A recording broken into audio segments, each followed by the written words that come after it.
Hi, today I'm going to start a series on Hermetic Principles. And I want to share these principles with you in kind of everyday language and in a useful manner so that you can apply this in your life.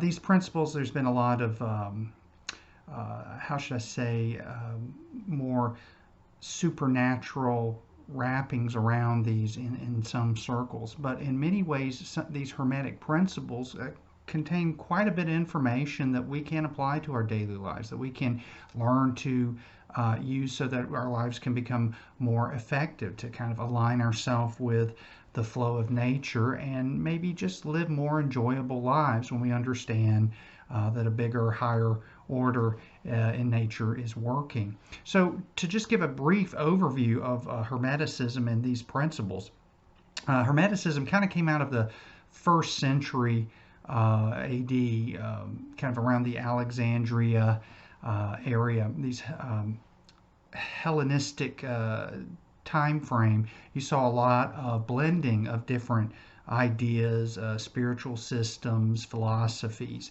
So this blending that became Hermetica was basically contained elements of esoteric Judaism, Christian mysticism with kind of Egyptian and some of the other Hellenistic pagan philosophies. So essentially, the idea is that the universe is based on ordered principles. And when we understand the principles, we can also understand ourselves a little better. We can also understand how to navigate the ebb and flow of life. Now, the reason it's called the Hermetic philosophies, the Hermetic principles, is it's based primarily on documents that were written with a character named Hermes Trismegistus.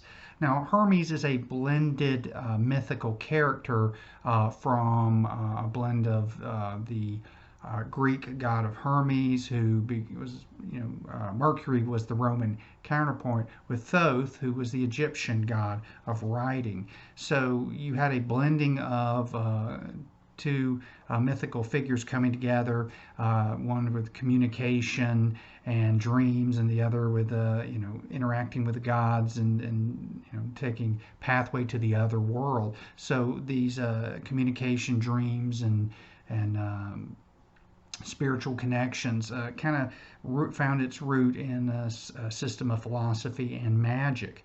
Now, this work that we're pulling from is originally called the Corpus Hermetica, which is these mystical discourses, if you will, between the character of Hermes and his apprentice, where they talk about the ordering of the universe, but there's also sections on magical spells and those kind of things.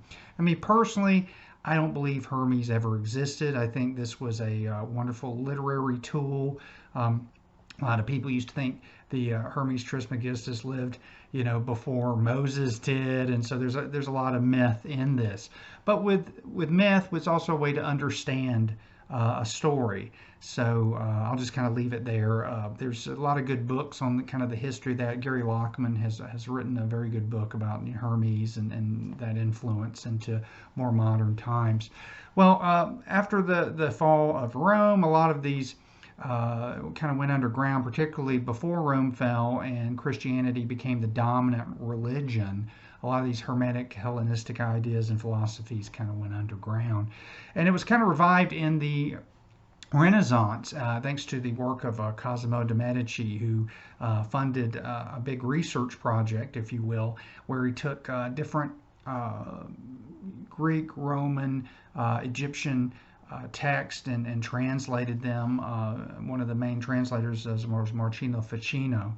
Marcio Ficino. I think his first name's that, but it's Ficino, I think his last name, where he was doing work from Plato's, translating from Plato. But then when the Corpus Hermetica showed up, he got shifted immediately over because de' Medici felt like this is really more important in the moment. So his work of translating and understanding these principles really helped kind of spread this knowledge. And as we come out toward the end of the Renaissance, you find that later people such as Francis Bacon and Isaac Newton were students of the Corpus Hermetica. As a matter of fact, I read Newton studied it intensely for close to 20 years, and some have wondered if some of his theories about matter were influenced by the Hermetica principles. Now, in our more modern time, 1912, some of these ideas were published in a book called the Kabbalion, and this was published by the authors were listed as the three initiates, although most people believe it was the work of William Walker Atkinson, who was a prominent author in kind of the New Thought genre in philosophy and psychology at that time. He was a publisher, and he published this work. So basically, it contained very clear descriptions of these Hermetic principles without all the mythology of the discourses between Hermes and his apprentice. And it set out really 7 main principles that kind of order the universe, order our interactions in this plane of existence and others. And that's kind of what we're going to focus on as we go through this little dive into these principles. So we'll be focusing on these 7 principles, which include the principle of mentalism, the principle of correspondence, the principle of vibration, the principle of polarity, principle of rhythm, principle of cause and effect, and the principle of gender. And we're going to go do a video for each of those, in which I'll give you a little basic information about them, but also kind of more in everyday language how we can learn to apply that in our lives. So I've been studying this for a little while, and I find a little bit of value, and it's helped kind of direct my mind into different directions that I think has made the way I deal with, as I mentioned, the ebb and flow of life maybe a little more effectively. So that's kind of a really brief overview of this idea of the Hermetic principles. And so we'll begin in our next video on the first principle, which is the principle of mentalism. Thanks for watching.